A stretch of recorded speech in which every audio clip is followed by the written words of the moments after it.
میرے نبی نے کتنے معجزے دکھائے مکے میں، نہیں کلمہ پڑھا۔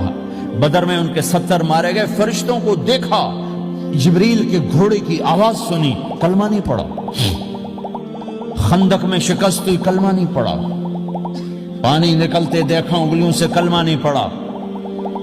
ایک بکرے کا ایک بازو پکایا، ایک بازو بکرے کا، ایک اگلا جو بازو ہوتا، اور 40 آدمیوں نے کھانا کھایا اور ایک بوٹی کم نہیں ہوئی، ایک بوٹی کم نہیں ہوئی، کلمہ نہیں پڑھا۔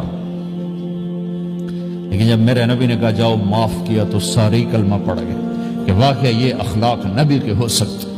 حنین کی جنگ میں جب بھاگے لوگ، شکست ہوئی، تو ایک صحابی کا بھاگتے ہوئے پاؤں ہمارے نبی کے پاؤں پر آیا، اور جوتا سخت تھا، تو آپ نے کہا اوجعتنی، اور آپ کے ہاتھ میں چھڑی تھی، آپ نے اس کو یوں ماری، کہا اوجعتنی، ارے تو نے مجھے کتنا زیادہ درد پہنچایا، دکھ پہنچایا۔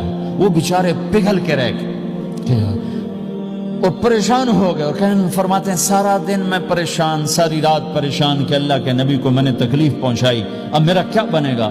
اگلا دن ہوا تو اعلان ہو رہا تھا بھائی جس کا پاؤں نبی کے پاؤں پہ آیا تھا اس کو اللہ کے نبی بلا رہے ہیں۔ تو صحابی کہنے لگے میں نے سمجھا بس اب میری تو دنیا بھی گئی اور آخرت بھی گئی، اب میرے اوپر کیس بنے گا اور مجھے ڈانٹ ڈپٹ بھی ہوگی، میرا کتنا بڑا گھاٹا نقصان ہوگا۔ یہ حاضر ہوئے ڈرتے ڈرتے، تو آپ نے فرمایا میرے بھائی کل میں نے تمہیں چھڑی ماری تھی، وہ مجھے معاف کر دینا، اور یہ 80 اونٹ تمہیں ہدیہ دیتا ہوں، 80 کیملز یعنی 80 پراڈو، 80 رینج روور کا یہ میری طرف سے تمہیں ہدیہ ہے۔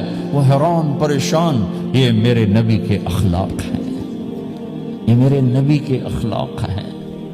کانٹے بچھانے والی نے 4 دن آنا چھوڑ دیا، بیمار ہو گئی تھی، تو آپ نے کہا کیا بات ہے، وہ ہمارے راستے میں اب کانٹے کوئی نہیں ہیں، کہا یہ وہ بیمار پڑی ہے جو کانٹے بچھاتے تھے۔ تو آپ اس کے گھر چلے گئے، ماں جی خیریت تو ہے، آپ ٹھیک تو ہیں؟ کہا بیٹا مجھے کلمہ پڑھا دے، بس تیرے اخلاق نے مجھے فتح کر لیا ہے۔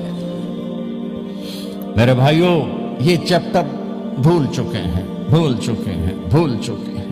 جب تک یہ چیپٹر زندہ نہیں ہوگا زندگی اسلامی نہیں بنے گی، معاشرہ اسلامی نہیں بنے گا، اور آگے قوموں کے لیے اسلام کا دروازہ نہیں کھلے گا۔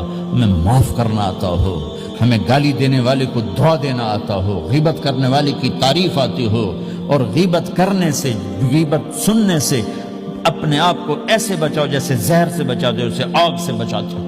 ایک دوسرے کو نفرت کا بول نہ بولو ورنہ ساری زندگی تباہ و برباد ہو جائے گی۔ میرے رب کی قسم، میرے نبی نے کہا ایک زبان کا بول انسان بولتا ہے اور جہنم کی گہرائیوں میں گر جاتا ہے، اور ایک زبان کا بول انسان بولتا ہے اور جنت کے درجات پر چڑھ جاتا ہے۔